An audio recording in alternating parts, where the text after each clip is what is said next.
The next thing we need to consider when we're looking at sources of data is we need to be considering how the data was collected through sampling methods and recruitment. Now, we go through and look at detailed forms of sampling and their benefits and drawbacks for each of them later on in the semester. But for right now, we need to focus on a very common but very problematic method of sampling, the voluntary response or self-selected sample. I'd like you to take a moment and look at the material covered in your text on page 7. Go through and answer each of these 4 questions yourself. Similar to how this goes in the classroom, you need to stop, write this information down yourself, have it available, and then come back and we'll go over it together. So pause the video now and follow up in the material on page 7. When you're ready to proceed, click on play and move on to the next slide. Okay, voluntary response or self-selected sample. This occurs when respondents themselves decide whether or not they're going to participate. This is really common in internet polls, mail-in polls, surveys that are done at malls or other places where people come up and ask you, do you mind if I ask you a few questions? The problem with these particular surveys is the individual themselves is deciding whether or not to participate, meaning they are not a representative sample. This type of survey does tell us about the subset of people who chose to participate, but it does not tell us about the larger population.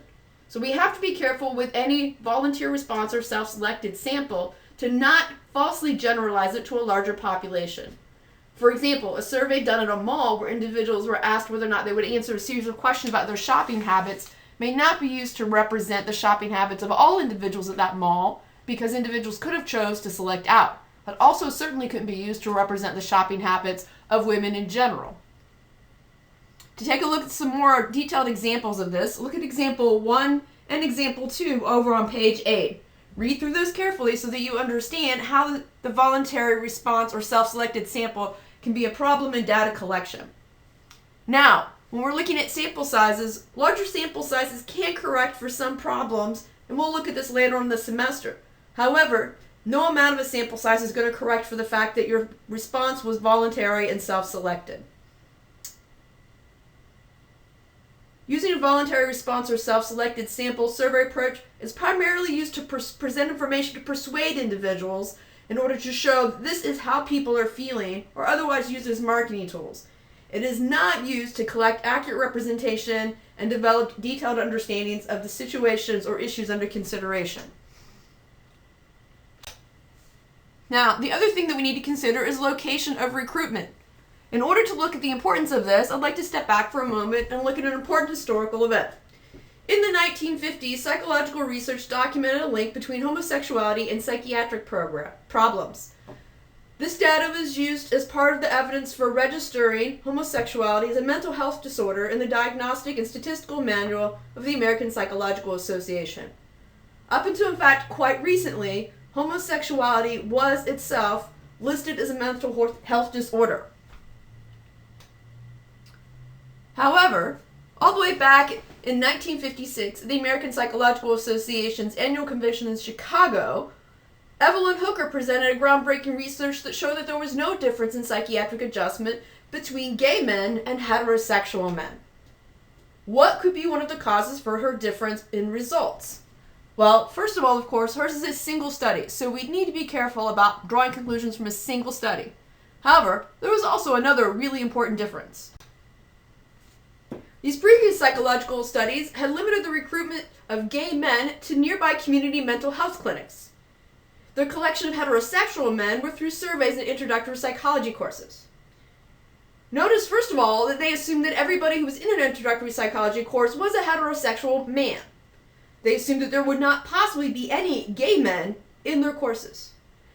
Secondly, the gay men that were recruited through mental health clinics are individuals who are already self-reporting in as having mental health problems.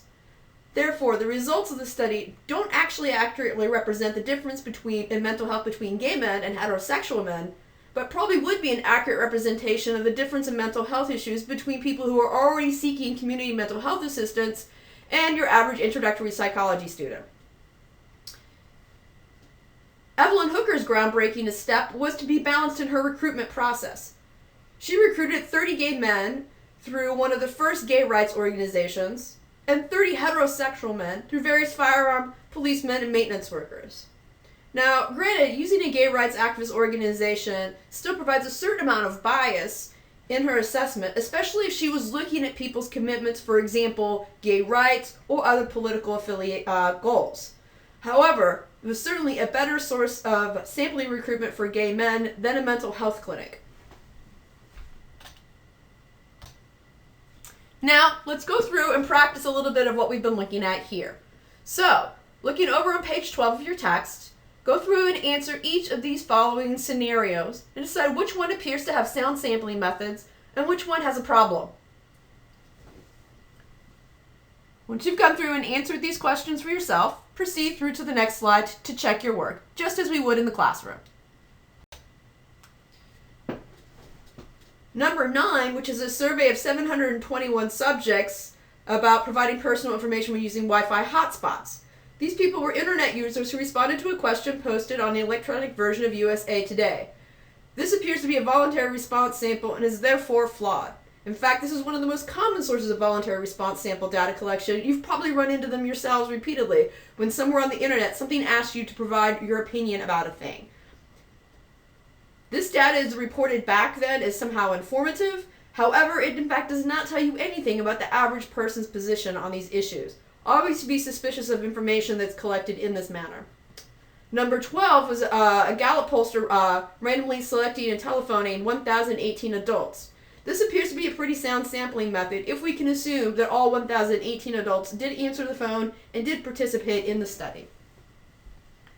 This concludes our exploration of sampling methods and recruitment issues. Next, we'll move on and look at survey construction and administration.